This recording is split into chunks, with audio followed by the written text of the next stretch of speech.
On a scale from 1 to 8 tentacles, how bad is it to live in the sea right now? Oh, okay. 8. Pollution is basically anything bad for the environment. Because there are different types of pollution. There's noise pollution, there's air pollution, and there's water pollution. We're going to focus on water pollution, which is because we're focusing on the Red Sea. And that would include like different types of trash, plastic bags, tin cans, even oil spills. A lot of people think that the water dilutes all the traces of pollutants that are coming towards us from the shore. We believed it too, so we held on to that last bit of hope and moved to even deeper areas. But we were all wrong. From time to time, we would hear a low rumbling noise coming near. That was the warning sign of our biggest fear, the black fog. It is horrible. Sometimes, when the rumbling comes too close, a black, thick fog covers the surface and spreads out onto the entire neighborhood and our homes, its blackness mixing with our own water, suffocating it. We are lucky that it does not happen too often, but the chemical stress it has caused us all will linger on forever. So, actually, because like the ones that are closest to the spill, okay, closer to the surface, of course, will get a stronger and more direct effect.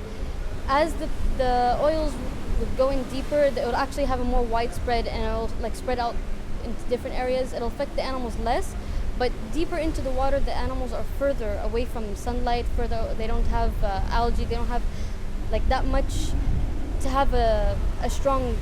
They don't have a strong immune system, and they have very low metabolism. So it's harder. It's a different effect, I guess you can say.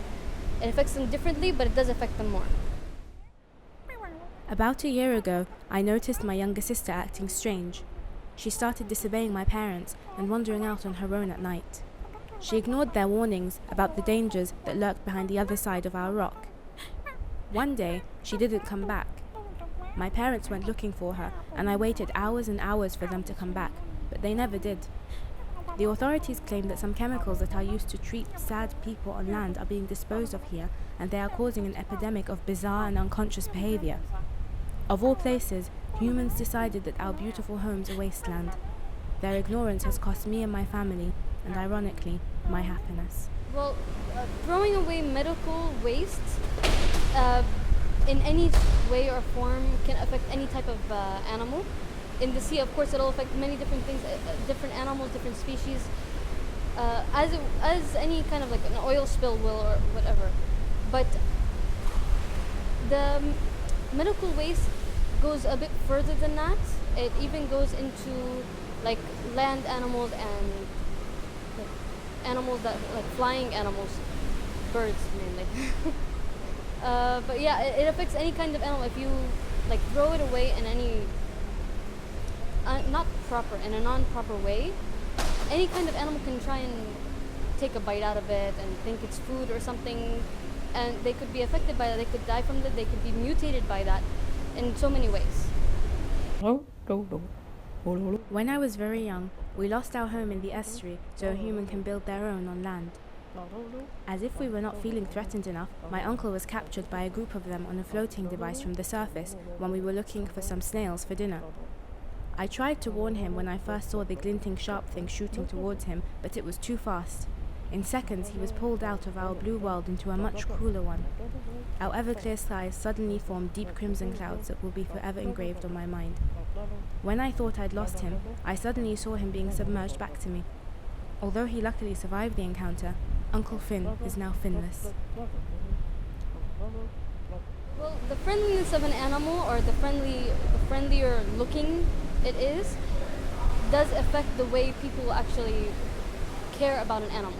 You know, if you tell them like, so many people are going insane about the fact that there are a lot of things happening to like cats and dogs, that people actually like skin dogs alive for their fur and things like this, which is a terrible thing. I'm not saying it's good, it's a terrible thing.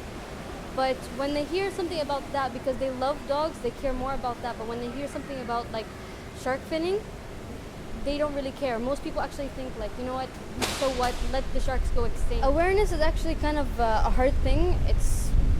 Many people think of it as a boring thing. Anything related to environmental anything, they automatically like brush it off. If it doesn't affect me directly, you know, I don't really care about it. That's basically the mindset of most people.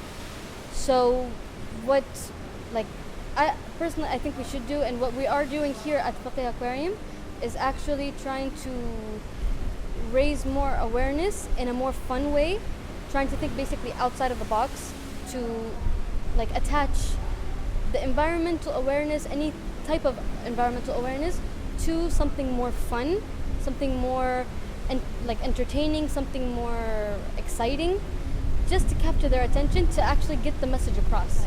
Because so one will do it, he can inspire others, and that group of people can inspire more, and so on and so forth. So that's my main request. I guess you could say more than advice. It's kind of a request. Please, for people to just like think before you throw.